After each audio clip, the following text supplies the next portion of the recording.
Hello, and thank you for being part of the League of Women Voters of McHenry County's Candidate Forum. My name is Kate Williams. I'm the president of the League here in McHenry County. Founded in 1920, the League of Women Voters is a nonpartisan political organization that neither supports, opposes, or recommends candidates for office. When founded, the purpose was to help educate and inform the newly found women voters who had just won the right to vote. The League's purpose is to promote responsibility through informed and active participation of all citizens. Providing this forum enables members of our community to become better informed about the issues facing the community and the candidates running for office. We're pleased to offer this to you. All the questions for the candidates have been either submitted by the general public or through League members. The candidates have received and agreed to the guidelines of the forum. Each of the candidates will have a 2-minute opening statement, and then candidates will have 1 minute to answer the question, and then we'll end with a 2-minute closing statement from each candidate. They've drawn lots to determine the speaking order, and they'll rotate that speaking order so each candidate will have the opportunity to answer the question first. Being a candidate for public office is a right, a responsibility, and a privilege to represent your constituency. So candidates, thank you very much for stepping up to run for public office. The forum's being done on a Zoom platform and is recorded. We'll then place the link on our Facebook page. Candidates can also link to the page, but must use the forum in its entirety. The League encourages every voter to exercise their right. Tuesday, June 28th is Illinois primary election day. As part of the 10-year cycle of redistricting maps, almost every voting district's been redrawn. As a result, boundary lines have changed and precinct lines have changed. It's important that voters know what precinct they now reside in and possibly a new polling location.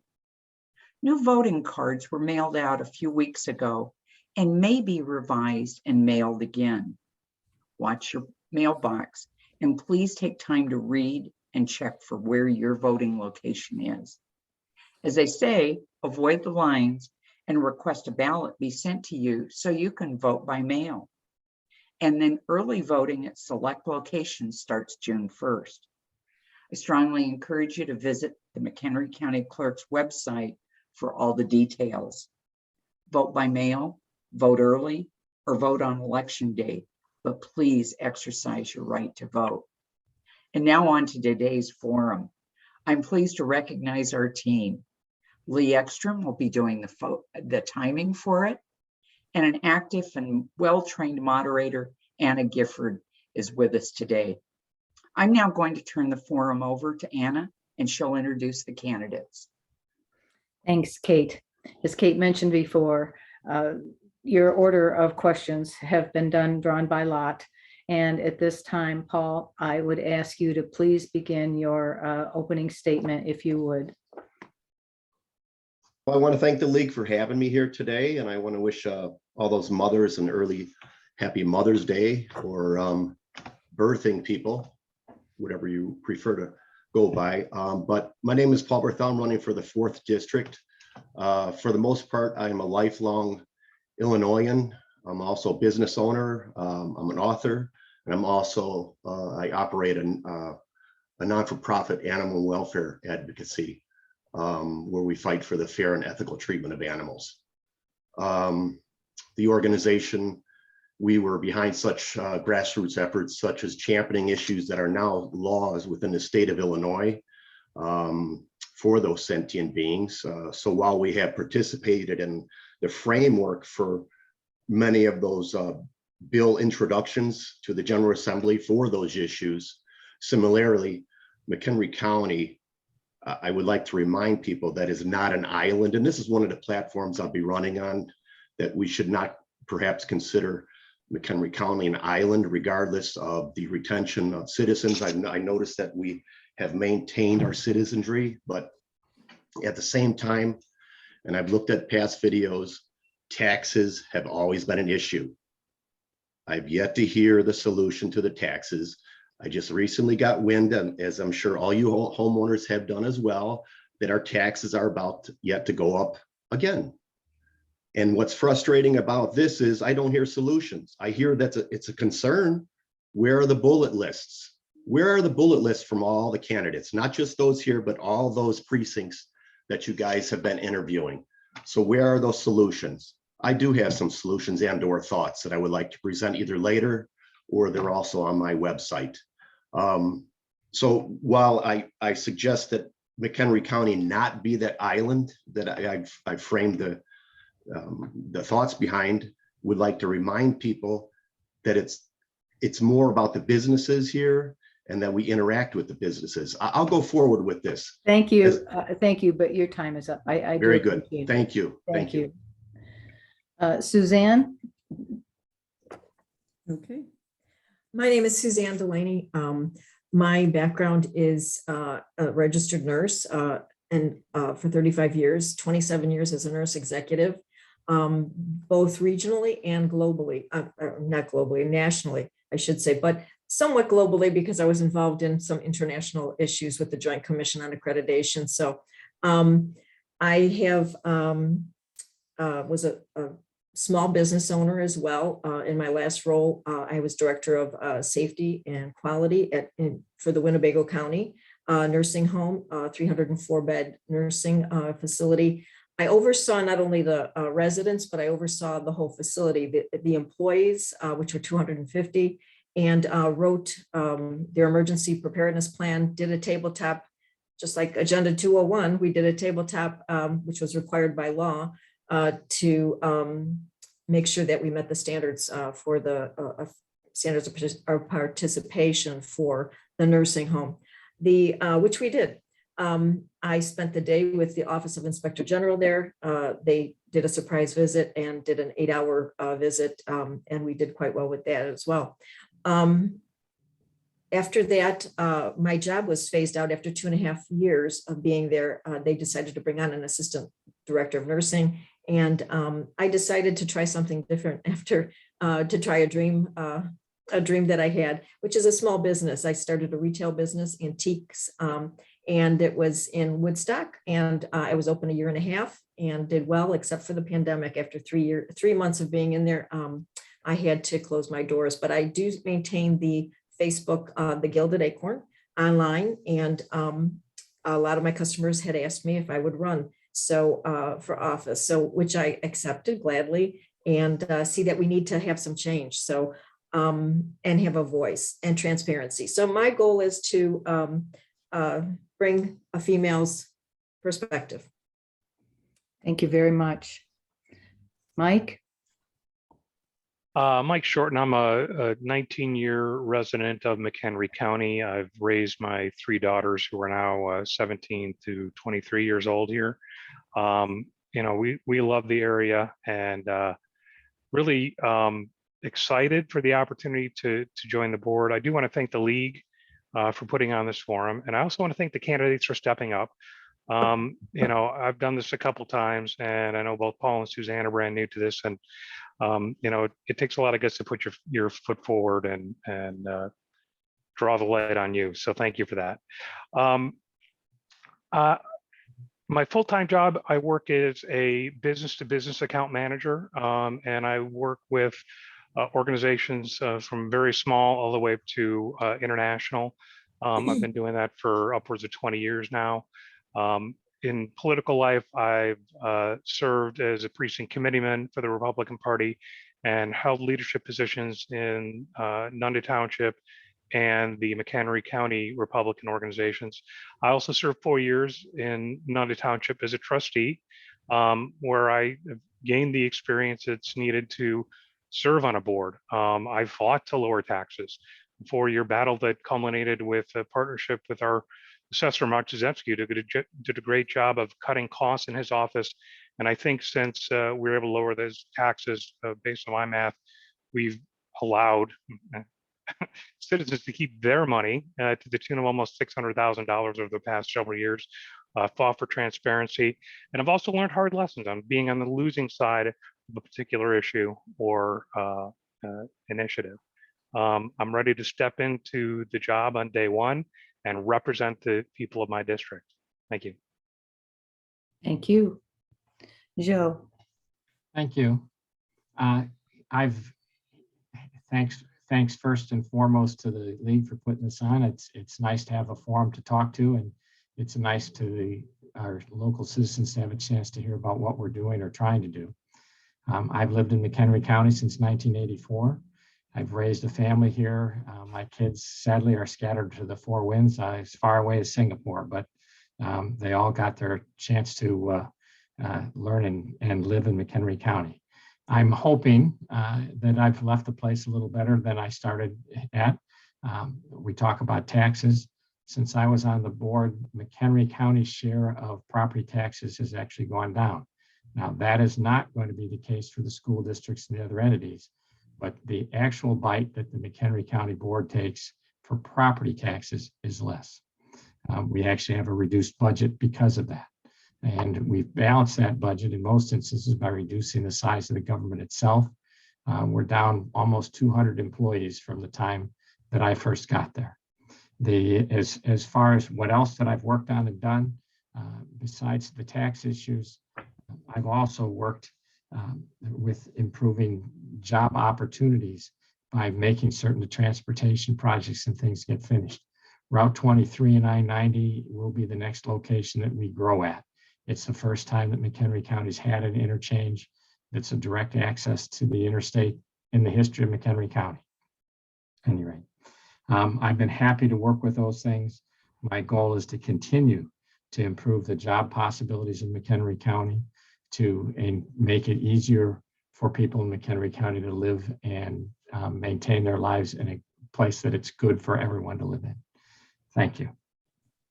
Thank you. All right, we'll begin with our first question, and Suzanne, it will start with you. As electric vehicles increase, there will be a need for more locales for charging them.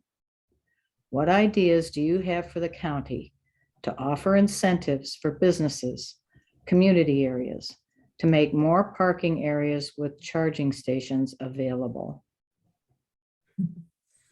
That's a good question. Okay, well, I guess we'd have to first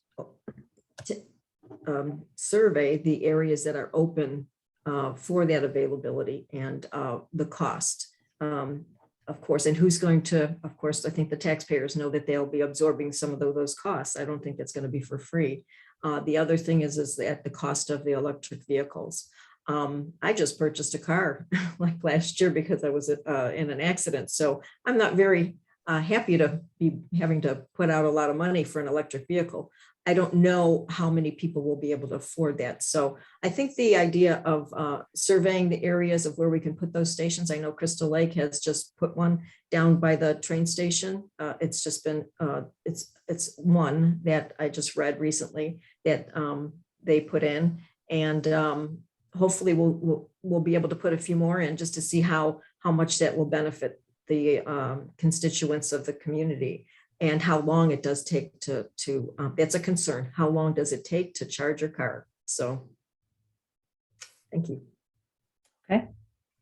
Mike, if anyone needs me to repeat a question, please let me know. Thank you. I think that the incentives that we can gather from either the state or federal government to use towards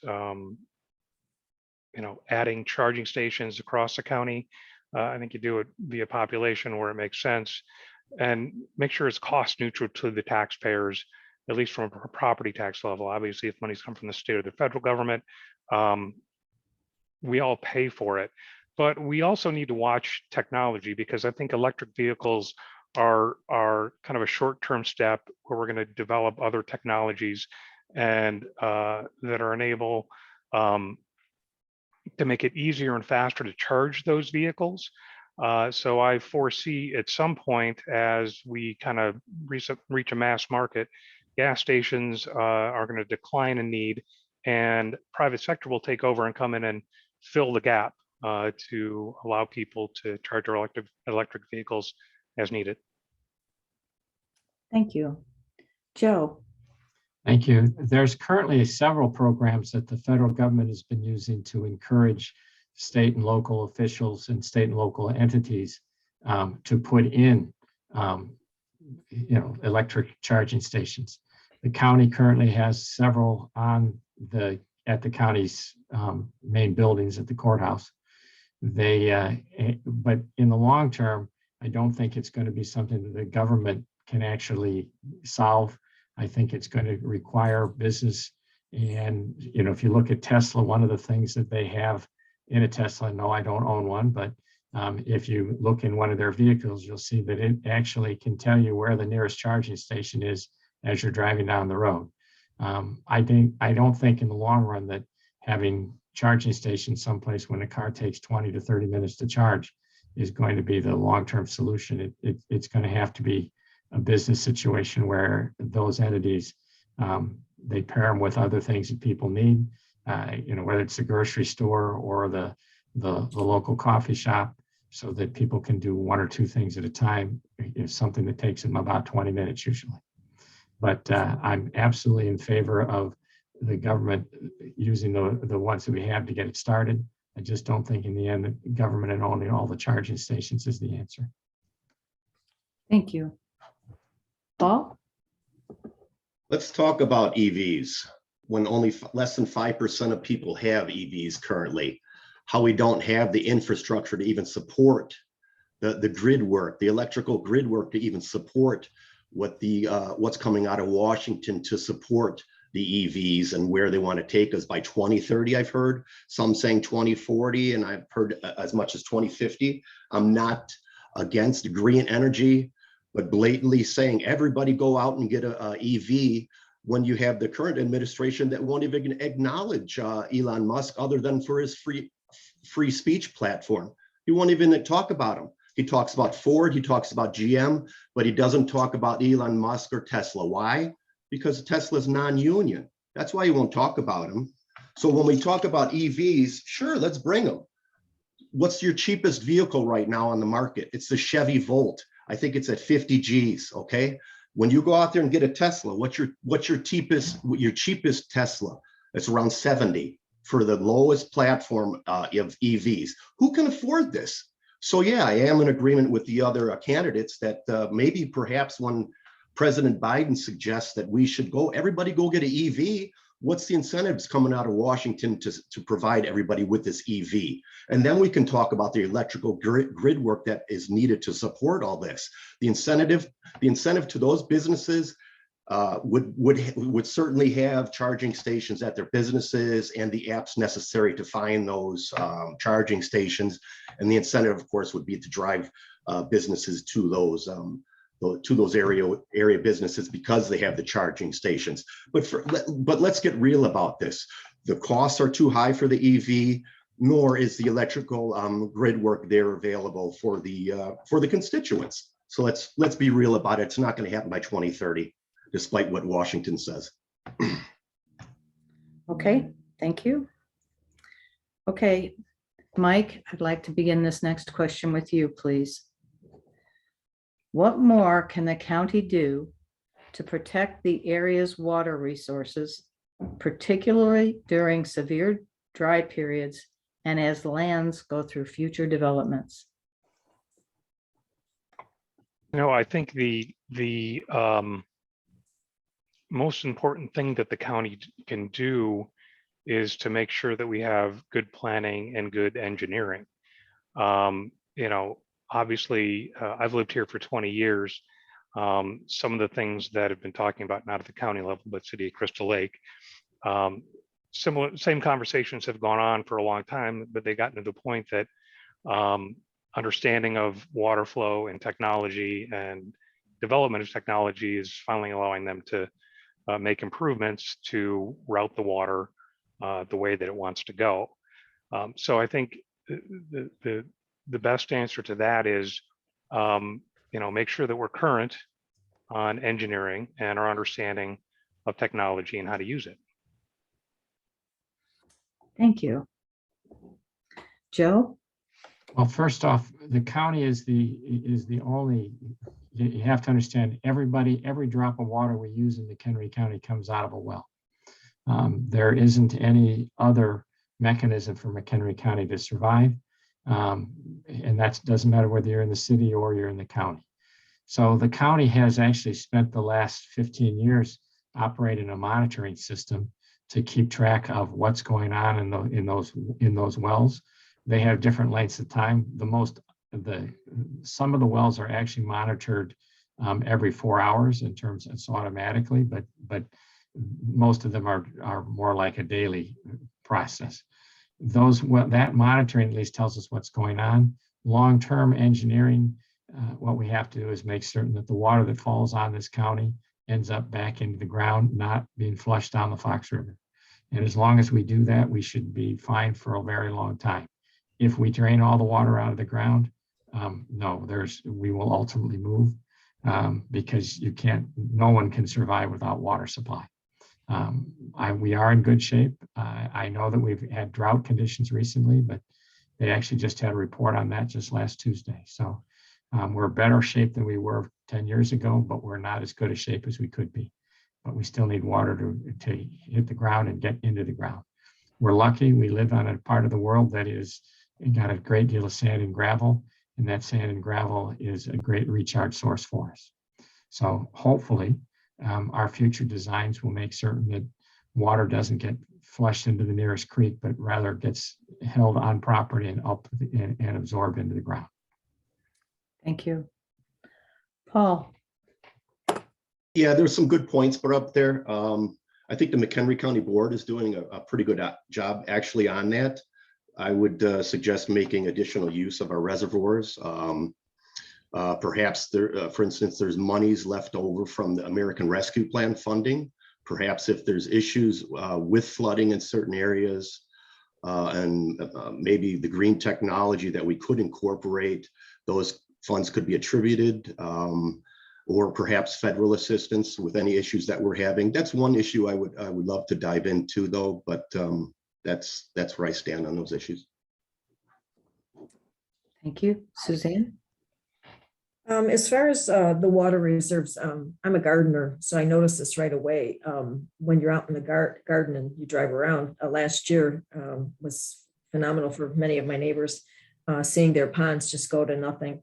I believe that the board is doing a good job right now, but we have to keep our eye on the water reserve and do analysis frequently to ensure that we maintain those levels or improve them.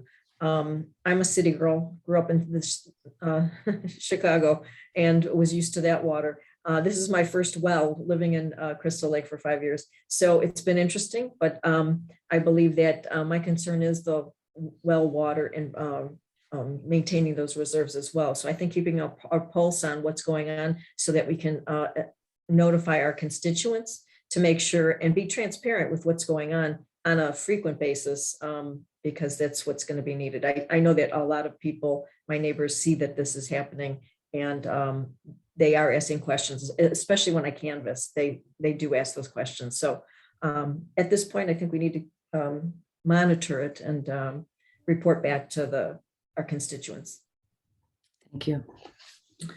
All right, Joe, this next question is for you. McHenry County has been a leader in so many areas such as mental health, shared services, substance abuse, etc. What has been a beneficial outcome of these programs? Well, let's just take shared services, for instance. On a very, very small level, if you go back 10 years or 15 years, you had places in Crystal Lake and most of the towns where literally the snowplow driver would come down, he would get to a block that wasn't the city's, they'd raise the plow up and they would go 2 blocks and then they'd put the plow back down. I mean, it made no sense at all to anybody to not just leave it down and plow the 2 blocks. So those are the kind of shared services. On the more recent thing that we've done, the sheriff's departments, hats off to them, they have created a program where when you call 911, if your emergency is a mental health emergency, they can send a social worker out rather than a police officer, someone who's trained to deal with those issues. When we did that, and the Sheriff's Department did it, we actually got 16 communities in McHenry County to sign on with it to help pay for it, and also more than just help pay for it, to be able to use it in their communities too. So that's in my mind, probably the best, most recent example of what a shared service does for everybody. You don't need to send a police officer to somebody that's having a mental breakdown. You need to send a social worker who can work with them. And now we found a way to do it, and we all share the cost rather than just have it be one entity. Thank you. Paul? One thing I had, can you rephrase that question again? Repeat it one more time. McHenry County has been a leader in so many areas such as mental health, shared services, substance abuse, etc. What has been a beneficial outcome of these programs? Yeah, more recently, I noticed that the board chairman, we were able to purchase, or not even with tax dollars, Joe would know more about this. We were able to obtain a bus for our senior citizens to help get around the county. So that things like that are beneficial. I noticed also with the Valley High, things are improving there. So certainly we're moving in the right direction. Our police, our fire, we have some of the best within the state of Illinois. So these are certainly some of the benefits that I see within the McHenry County. As in regard to the infrastructure of the county, I actually think we're doing quite well in that regard. Retention of our citizens that contribute to those various platforms and for the seniors and those people of McHenry County. So nothing more to add there. Thank you. Suzanne? Well, as a nurse, when I first opened up my store in Woodstock, I actually surveyed the area for about a year. I was watching what was going on the streets. I come from my husband's a police officer from Chicago, and we both, and my son as well, we wanted to make sure that the area that opened a store would be safe as well for the customers. I guess they started a program, PADS, which was helping the homeless, and I did get quite a number of visits from the homeless in my store, and which is fine. But it slowly went away. They moved the facility to accommodate them, and my psych background, it was twofold. I did my psych rotations at the state facility hospital, so I had quite a bit of psychological training. I think that McHenry County has done a great job in managing that. What I'd like to see is probably some more interaction with the like we are going to do with the social services department. My only concern with that is when the police go or the social services go, how do they determine their own safety? That would be a concern of mine. I have had some people knocking on my doors. I'd be working late at night to redo the store for a holiday event. And I would have at like 10 o'clock at night, somebody banging on my door. I could not see the reflection glass. I could not see who that was until I got closer. And a number of times, I'd say about 3 different times, there were homeless people or, someone that wanted to get in. They definitely wanted to get in. So there was a concern there. Would a social service person be able to de-escalate that? I don't know. That's a concern of mine. This is all new across the nation, that, with the defunding of the police and bringing more social services in. But my concern also would be how many people would be injured if the social service person could not de-escalate a situation. So, that's Okay. a concern. Thank you so much. Mike? There's McHenry County truly is a leader on a lot of fronts, and beneficial outcomes. One of the first things that pops into my head is the first offenders program. And I believe we have a drug court and a mental health court as well, which really shows a compassionate approach towards justice and making sure that people that either make a mistake the first time or are have substance abuse programs or are dealing with mental health issues, that they're handled in a compassionate way. So I can't give you specifics on that, but I know that there are people that have gone through those programs, and it's provided them a route out of what otherwise would have been a real negative downslide. Another, I was talking to Carolyn Schofield as a county board member a couple of weeks ago, and we were part of a township consolidation committee that Joe actually put together as part of an initiative that I pushed forward. I think this is going back 7 or 8 years ago. The initiative that I was pushing eventually lost, and I understand why, and I don't disagree with the decision. But one of the positives that came out of that is that there's now an initiative that is occurring between the county and all the municipalities for more of a consolidated purchasing power, which is going to save taxpayer money, not only at the county level, but at the municipality level. So I think that's a fantastic win for the taxpayers too. I think that's all I have to say about that. Thank you. The next question, we'll start with Paul. With COVID-19 so greatly affecting small businesses, what ideas do you have for how the county may be of assistance in helping them survive these challenging times? Well, with the ESSER funds, the CARES Act funds, or the American Rescue Act plans funds, I know those funds cannot just be whimsically appropriated to just businesses through the county. They have to go perhaps through the feds. But personally, I experienced some interesting situations when I would refuse to wear a mask in some of the stores. I think it's choice if you want to wear a mask, and actually there's been no detailed explanation for the efficacy of mask wearing, that they actually work. Even a study I read today. So I was kicked out of a couple businesses, and I purposely did not do that to instigate any problems, but maybe communication on a county level could have been better.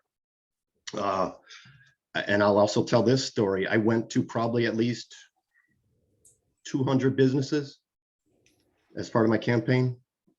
And I will tell you, one of the questions I asked when I left the business: how many officials visited your business within the last year? Either the mayor,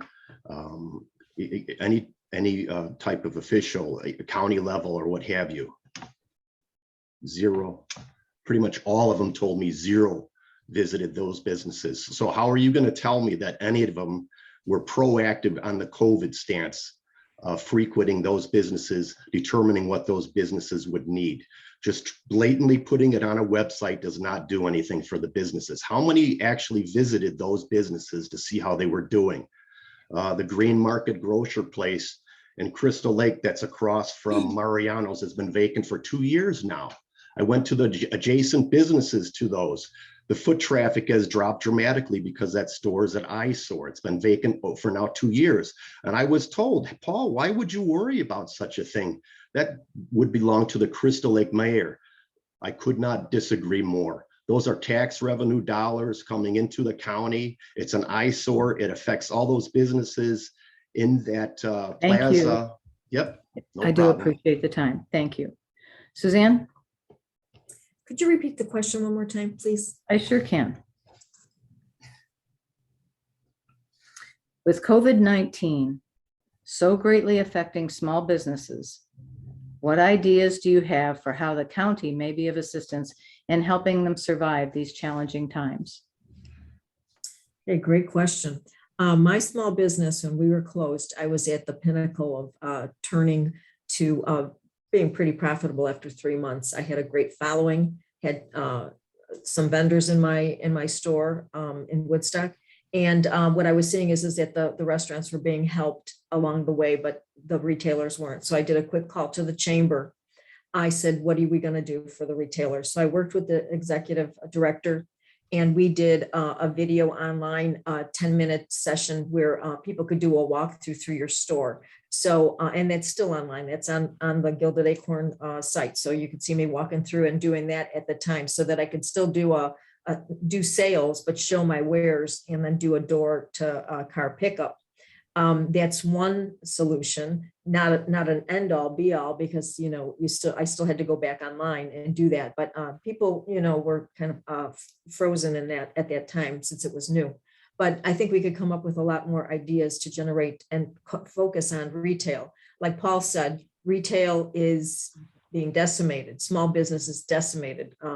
You know, we're seeing more and more doors closed and boarded up. And, you know, it would be nice to see that come back and some assistance in that area. I did not get that assistance because I was a smaller business and I was the only employee. So when I went to the bank, they said you didn't have any W-2s working for you. So guess what? You don't qualify.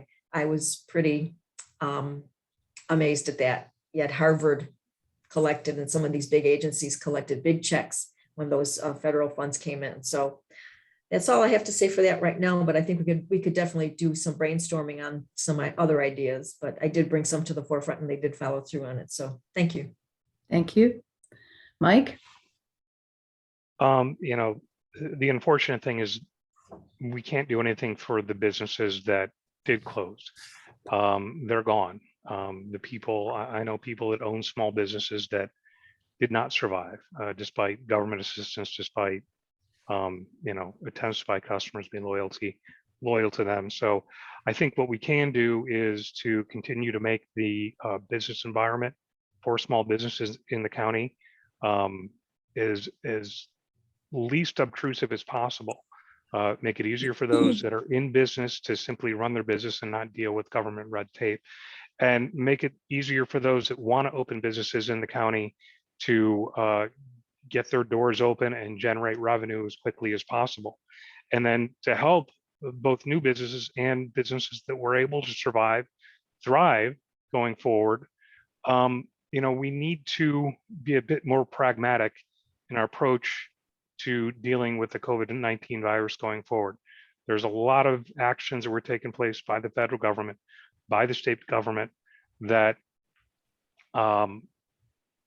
were above bar and created a lot of problems, not only for small businesses, mental health, affected physical health in other ways.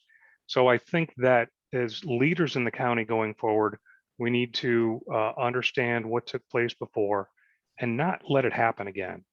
I believe that the virus is real. It affected the health of myself, my family members. I have one of my children that has long-term impacts of it. But you know, we need to be more pragmatic going forward, making sure that any pullback that we have is not anywhere near as dramatic as what we experienced over the past 2 years. Thank you. And Joe, let me know if you need me to repeat the question.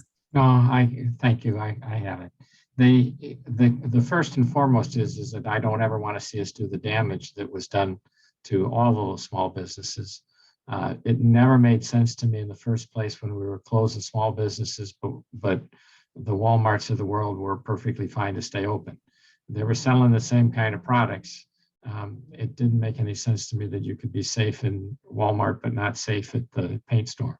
And as a result, I'm sad that has happened. That's now passed, hopefully never to return, but you know, that's been a problem.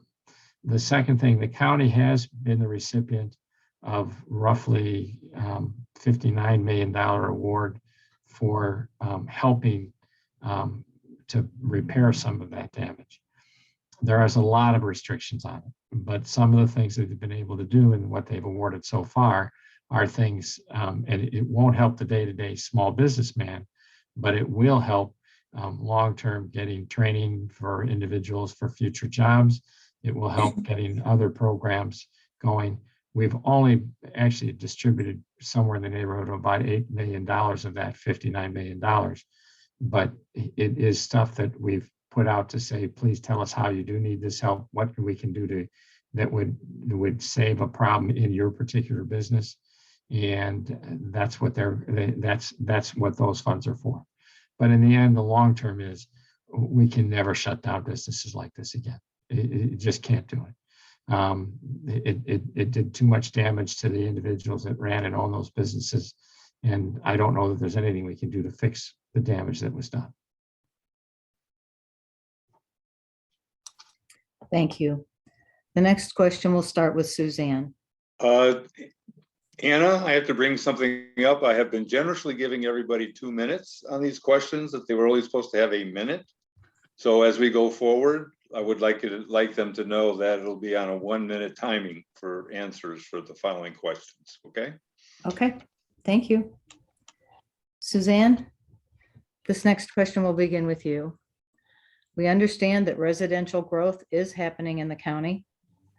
What can the county do to keep up with infrastructure needs and to ensure that the environment is protected at the same time? Well, as far as the infrastructure needs, I guess the assessment of where you're placing the residential facilities, I'm seeing them go up. Could you repeat that one more time? The second portion? What can the county do to keep up with infrastructure needs and to ensure that the environment is protected? As far as the environment, I think that would have to be, we'd have to hear the voice of the people that they want to keep, we have here in this, I live in the unincorporated Bow Valley area. We do have a group that tries to keep their pulse on what's going on to maintain the natural look of our community. I would advocate, heavily for to maintain what that look is, to keep the natural look of McHenry County. But as far as infrastructure, I think we have to really look to see where we want to place those new facilities. Thank you. Mike? We've gone through, we just talked about COVID, but the impacts of COVID, I don't think we fully metered out. Yeah, residential growth is going to increase the number of people in the county on the roads. We need to be cognizant of that. But the other factor that we need to be cognizant of is the change, especially, well, specifically in the white collar working world. I'm in account management, and before COVID, I would get in my car, go visit customers in and out of the county, around the state. For the past 2.5 years, that's been more the exception than the rule. So we're seeing an evolution. We have to kind of monitor how it plays out, see if people continue to work from home, if the hybrid environments that a lot of white collar organizations are going to continue on. There is going to be less traffic from people going to and from work. So then it's just managing around the residential piece. As far as protecting the environment, I'll talk about that later. Thank you very much. Joe? Thank you. As much as we're seeing some of the residential areas start up again, you should first note that I don't think there's been any significant residential growth in the unincorporated parts of McHenry County. So if you're in the city of Crystal Lake, you control what's within the boundaries of the city of Crystal Lake in terms of what you're building. As far as unincorporated McHenry County is concerned, we have not recorded a new subdivision plat since 2008 for all intents and purposes. So but as far as the rest of the growth pattern is concerned, I also think that we've spent the last 12 years actually fixing those roads and making them have capacity that they would be able to take this. I agree with Mr. Shorten. In the last 2 years with COVID, it's been a big change in what you drive to. Even the courthouse, every judge up there does court on Zoom now, except one. And we used to have 300 or 400 people a day come into that building, and now you have a dozen. Thank you. Paul? For the most part, COVID's done. You can believe what you want on TV, but if they would have had allowed herd immunity, yes, I'm going back to COVID. If they would have allowed herd immunity or natural immunity, we would be much longer, more advanced in this. Illinois ranked number 4 of the 50 states in how they handled COVID. So you can put COVID behind us.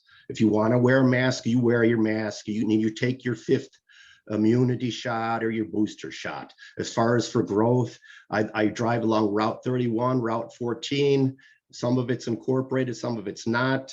There's for sale signs everywhere. With the growth contributes tax dollars to the county, and through that we would be able to handle that growth. And certainly I think it would be welcome, the added infrastructure and those constituents that the county would bring, and then we would handle it moving forward. But COVID, it's time to put that behind us. It's embarrassing to sit here and say what we could have and should have done, and 2 years have gone by and we're still talking about it. You had 2 years to go through this. Thank you. Yep, Thank you no very much. problem.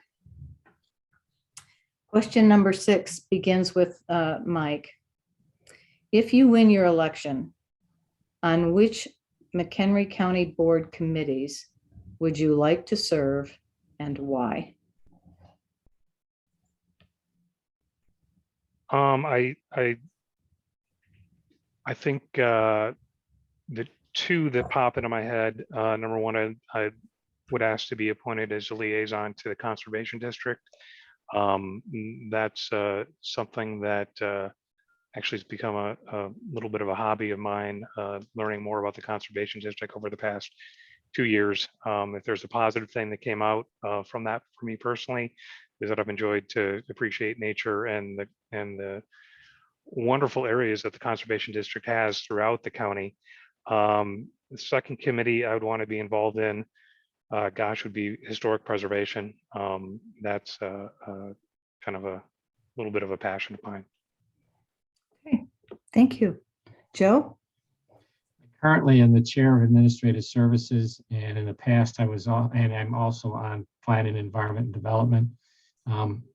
I expect those two will still be in place. They also have Valley High and a few others, but as the structure is set up for next time, we expect that you'll be on 3 committees. And so my third one, if they put me on one, I'd like to be on law and justice. Okay. The next question would go to Paul. I've already expressed this with the board. I would certainly like to be on the health and animal welfare board. Excuse me, I'm sorry about that. My ideas with that are I think we can certainly use a spay and neutering program within the welfare agency for those animals, which would help the county. And that could be achieved through American Rescue Funds. I mean, the money's going everywhere. We've seen them going everywhere else, and there's millions left from what I understand. So perhaps we could use some of those monies. Additional ones are the roads and infrastructure, also Valley High, and perhaps the underutilized maybe co-op agreement that we could be utilizing with the MCC College currently. So. Okay, thank you. Suzanne? I see myself bringing quite a bit of knowledge to the health and health committee with 35 years of experience plus. So that would be a committee I'd be interested in. The other one would be historical committee, because I have done a lot of restoration. I've rehabbed over 4 homes and sold them myself and restored them with my husband, but primarily a lot of my ideas and delving into my own historic, research. I did have an apartment in my younger days in Oak Park, and they have a lot of historic buildings, and that did perk my interest. And so here I am today in Crystal Lake, and I'd like to bring that forward, as well as that's why I had an antique store. So knew quite a bit about the antiques. So those 2 committees look very good to me. Thank you very much. And this will be our final question. And I will start with Joe. As a resident of McHenry County, what is the biggest threat facing our county in the next 10 years? And how would you plan to address it or prepare for it now? I would actually say the biggest threat is if we don't have any growth here, that would create a problem for us. And at the same time, if we have too much growth. If you look back in 2005, I think the county built something in the neighborhood of 4,200 homes. I would never want to go back to building 4,200 single family homes in a single year. It was too much. And it was too much because it outpaced everything that we were going to do. I am at the same time concerned if we don't grow at all, that eventually we become a bedroom community or we become a senior center. And I would like to find a way to keep our children someplace near and have them jobs and growth for that future. If you look at what group left in the last, since the 2008, you'll find that statistically it was a group of people between 25 and 42. It's a group we need to get back to because they're the group that starts businesses and raises children and keeps our community alive. Thank you. Paul? Taxes. We keep going back to this. It's taxes. Let's clarify something. I'm not your regular politician, if you will. I'm an aggravated citizen. And you can tell by the way I speak, I'm very aggravated. And I hear about this all the time from people I talk to everywhere. It's always taxes. And they can say, the board can say what they want on their behalf, how they took their part to reduce our taxes. But if you look at our schools, D155, D26, and even going into Algonquin, D300, they're outrageous. We need a comprehensive audit of our schools. And I know a lot of it comes down from ISB and from Springfield, that we are somewhat limited as to what we can do about those taxes, but we need a comprehensive audit to get to the heart of the matter, finding out, reducing what we need to do to reduce those taxes. We need a conduit with those elected officials locally who represent us on the General Assembly, who can actually do something. Yes, I understand it's controlled by it's a Democrat House and our hands are tied. But we need to make every extra effort. Yes, thank you. Suzanne? Okay, could you just repeat that question one more time? As a resident of McHenry County, what is the biggest threat facing our county in the next 10 years? And how would you plan to address or prepare for it now? I think the biggest threat right now is the multiple signs of for sale. We have a mass exodus from the state of Illinois. We're number 3 in conjunction to California and New York. We're about 100, well, last year, I think it was 140,000 people mass exodus there. I see the signs here. We moved here 5 years ago to plant our roots. So that would be my concern as the biggest threat. Now, the other concern would be maybe people from the city moving out here, leaving the city as a threat for themselves because of the high taxes that they're receiving in Cook County. The other portion that you mentioned is how would we resolve that issue is I think doing what we're doing right now is trying to make this look like a community that people would want to move to. And I've had many people tell me that McHenry is really up and coming and they really like what they see when they do visit our county. So thank you. Mike? I think that what I interpret to be the biggest threat is the ongoing impacts to the economy that spun out of COVID-19 and the reaction to the pandemic, both nationally and internationally. We hear it on the news and it's kind of become white noise at this point, but supply chain issues internationally and nationally have not resolved themselves. We're at a point that raw materials are challenged. We're at a point that food production is becoming challenged. And if we can't address those nationally and internationally, we're going to have to figure out how to address those locally. Because it's going to impact people, not only that own businesses, but people that go to work for businesses. So I think that's something we need to prepare for. What the solution is a lot of work. Within the government, we need to do, control what we can as far as taxes and spending to at least make it so that the tax bill gets. Thank you. Thank you. At this point, I want to thank you all for joining us today, and we will begin with our closing statements. The closing statements are 2 minutes long, and I would ask everyone to please watch Leah's timer. The closing statements will begin in the reverse order. So, Joe, if you would please begin with your closing statement. Thank you, and thank the league again for putting this together. I look at what we've done in the last few years and hope that with coming out of COVID, that we can go forward and work on the economy and work on the things that the government can do. We can't solve it all, but some of the things that we can do, we will continue to work with. And I'm looking forward to making certain that the county's portion of the tax bill doesn't go up. I can't do anything about the school portion of the tax bill. I'm not on the school board, and I didn't run for the school board. But I do know that they are 68 to 72% of your tax bill. Those are the things that I don't have any control over. What I do have control over is how the county works and how the county works together to make certain that the services that you need and are provided, whether it be transportation from a snowplow or what the work that the Department of Health did in the past 2 years, continues and is able to best provide those services to the county to keep us a good place to live, work, and raise our children. And I hope that if you've watched all this, that you give me a chance to come back and continue to work for you. Thank you. Thank you. Mike?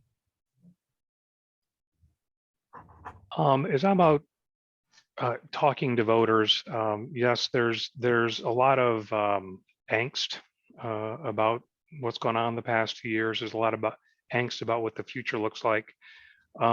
But as I talk to people, they're also looking for stability. There's been a lot of pull from the right and the left.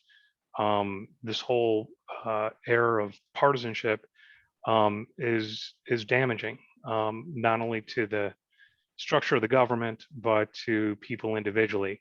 And they're looking for some leadership in government who can work with both sides. And I think that's an important characteristic that we need to have in our elected officials, because we're going through an election where every single seat on the county board is up for grabs.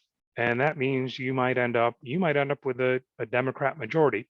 So you're going to need someone in that role who can step in.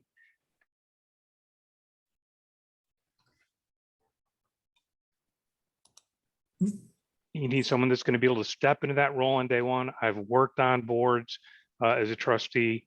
I've worked within the county government on the township consolidation issue. I've learned the rough lessons that slow down the ability to step into that role. I'm going to fight on the board for fiscal stability. I'm going to work with the leadership within the county to make sure that they control and reduce costs, such as Mr. Gadamola talked about. The long-term history of the county portion of the tax bill has been flat. And then I'm going to work to improve the business climate, make it easier for businesses that are in place to continue making money and hiring people within the county, and also help new businesses come into the county and start up. And when you go into the voting booth on June 28th, I'd appreciate a vote for Mike Shorten. Thank you. Thank you. Suzanne? Well, first off, thank you for hosting this panel. This is my first debate, so I really appreciate it. Thank you so much. What I see is what we need to do just in closing. I see that I think that I could bring healthcare expertise to the table, not just from a female perspective. I've worked with men and women in the healthcare profession, and I think that what we need to look at is the knowledge that we bring as leaders to this role of the board. What I see coming forward, I stay on top of my research. I see what's coming. Is there another pandemic coming? Yeah, there is. They're predicting it. They're predictive. So when, we don't know, but it'll be soon. The other thing that we have to do is prepare. I've met with quite a number of groups one of them is We the People of McHenry County. I meet with them quite often. I've developed actually an emergency plan for communities. So that's a written document that I presented to them. We need to be prepared in our communities, smaller communities, if the police don't come. The realization is that if something happens, we need to be prepared on a community basis on their blocks. And I have presented that as well. So I think that kind of knowledge and empowering the people in the communities and the groups and get that message out so that we have safety, security. If something were to happen, it would be, I would be concerned about people breaking in the homes, security, doing maybe rounds with some police officers and social services. And the other thing is the food shortages that are coming our way. We have to be alert to that as well. The shelves look full right now, but now is the time to be prepared. So that would be my message, is that we need to do that. So thank you for hosting this.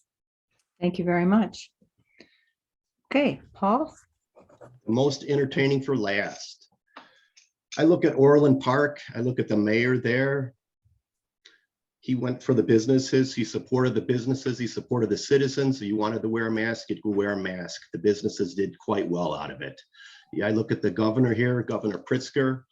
Boy, he would love a pandemic every 3 years where he can get more feds monies. So certainly we could, the county could have refused those funds, but at the same time, we wouldn't have gotten all the little perks associated with it. So there is certainly more we could have done, as demonstrated by the city of Orland Park, for those businesses here when they say that we couldn't have done much more. But yeah, we got, what was it, 50-something million dollars for this, for McHenry County. So how could you actually refuse those funds? My platform is about common sense. I'm one of the frustrated constituents. My last daughter is graduating this year. I was prepared to leave either for Tennessee, Texas, or the Carolinas, but I'm offended from having to entertain the thought that I would have to leave the state that I grew up in based on overt policies and overt government overreach.